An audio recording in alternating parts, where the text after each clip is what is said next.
sis, are you there? Oh, hey Frankie, it's been a while.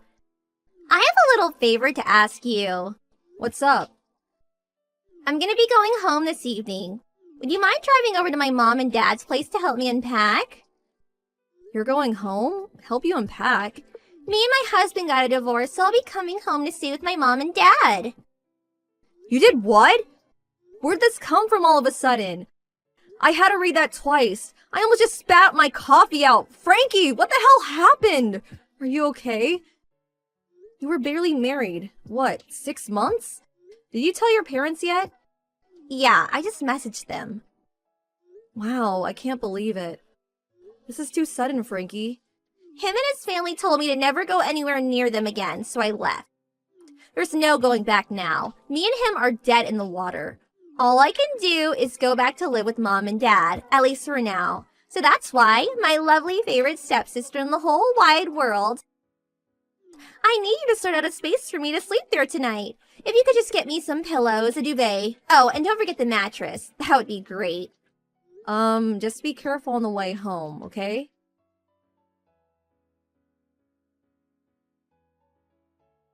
Madeline, is now a good time? What is it? I have a date with my boyfriend today. What? You have a new boyfriend already? Hold your horses, sis. I'm not finished yet. So here's the thing. The plan is to meet each other at the date spot.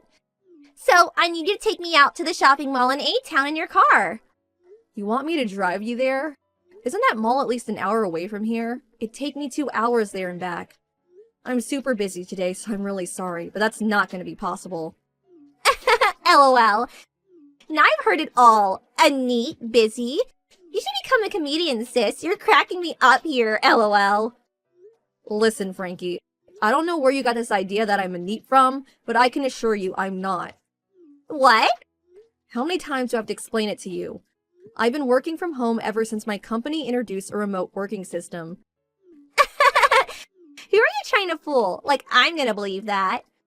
Don't you work in the production line at a factory? Are you seriously pretending you work from home doing a job that's only possible by going out to work in person? Not gonna lie, sis, I'm kind of embarrassed for you right now. You should have picked a better lie. I can see right through you. Listen, Frankie. It's true. The company I work at does have an image of being nothing but factories and production lines in the eyes of the world. So you can be forgiven for thinking that.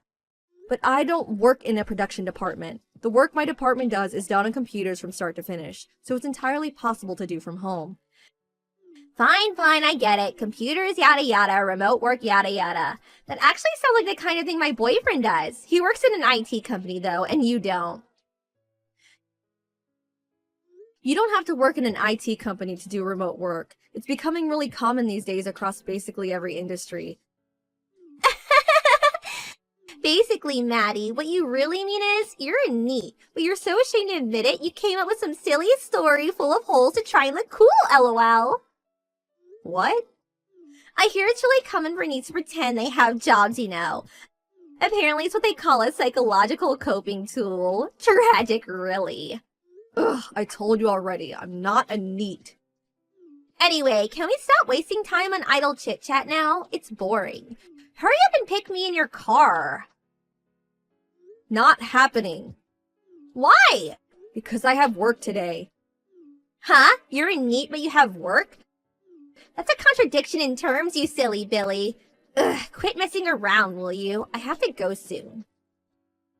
Employees on a remote work schedule still have to show their face at the office a set amount of times each month. My break's gonna be over soon, and I've already wasted enough of it on this conversation. Catch you later. No, wait! I'll be late to my date if I get to the train now. Madeline! Buzz, buzz. You're so horrible! Why are you doing this to me? This is all your fault. I was late to my date and now my boyfriend's in a mood with me. Are you happy now? Is this what you wanted? How can you be so cruel? Wah! Good evening, Frankie. I take this as about what you were pestering me over earlier. How can you blame me for you being late to your own date? Isn't it obvious? The only reason I was late is because you wouldn't drive me there. That means it's your fault. My boyfriend is really strict when it comes to punctuality. I got there an hour later and he was in a rotten mood the whole time. He wouldn't laugh at my jokes and had the grumpiest look on his face. If I'm late again, he'll probably dump me. If you were that desperate for me to take you, you could have at least asked me the day before. Why do you need to know that far in advance? You're a NEET. It's not like you ever do anything. Take today, for example. You probably just couldn't be bothered to go out in the car because you wanted to slob it out playing a video game and eating potato chips in your cave.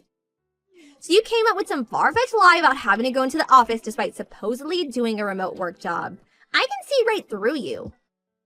No, I'm employed with a company, so I'm obviously going to have to show my face at that company from time to time.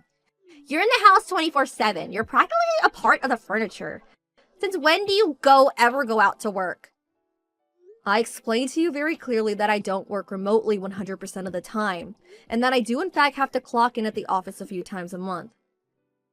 How can you work on a factory production line at home? For Christ's sake, Frankie, I told you, we're all pencil pushers in my department. We work at desks, on computers. I've had it with you. Just you wait. I'm gonna do some digging and find undeniable proof you're in need. How can you live with yourself? You live a life of luxury goofing off around the house on my brother's dime while he's out slaving away doing an actual job. I'll get him to divorce you.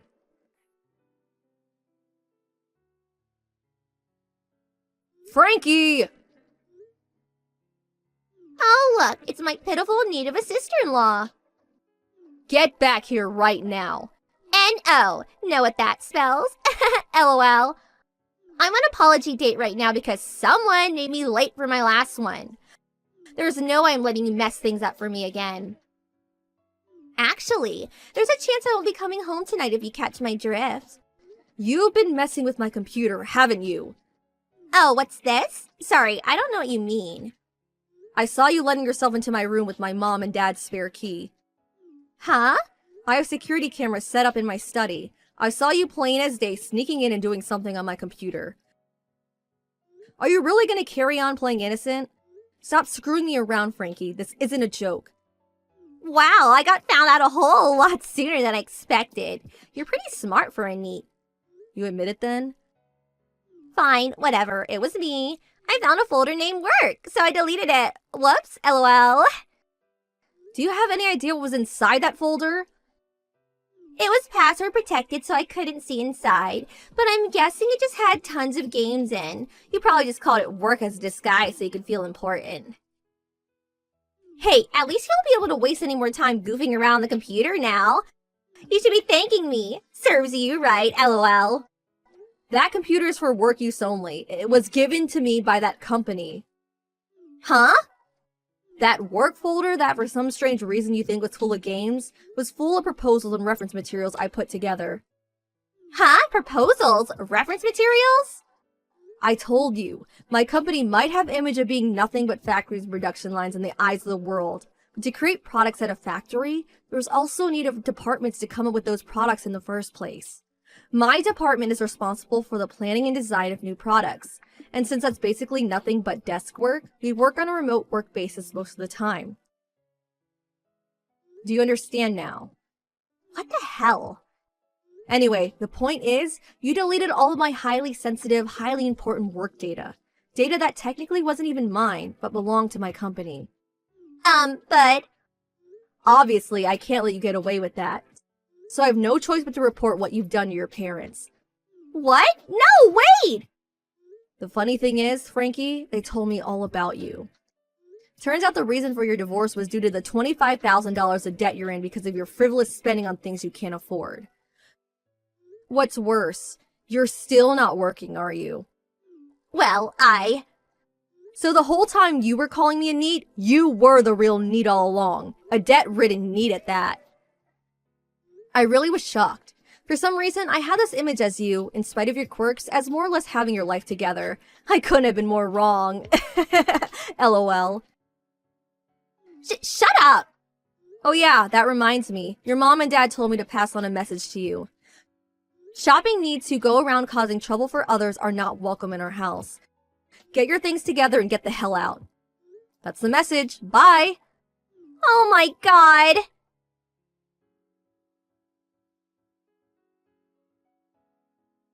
And that's the story of how Frankie got booted out by her mom and dad and began her life of exorbitant debt repayments without a soul in the world to help her. To add insult to injury, I heard her boyfriend dumped her too. She showed him the chat logs of mine in our conversations because she thought he'd find them funny, but he was actually disgusted with her behavior and got mad. Apparently, she showed back up at home resembling a distressed panda, screaming "Why?" over and over again with floods of mascara streaming down her cheeks. Oh yeah, as for the work folder she deleted on my computer, turns out it was actually fine. Frankie isn't the most tech-savvy person in the world, and unbeknownst to her, all she actually meant when she gloated "serves you right" was that she sent it to the recycle bin, from which I was of course able to safely retrieve it. Naturally, I don't intend on telling her that. I feel like she's more likely to reflect on what she's done if she believes she caused me great inconvenience. I'm praying that she uses this whole affair as an opportunity to become a better person.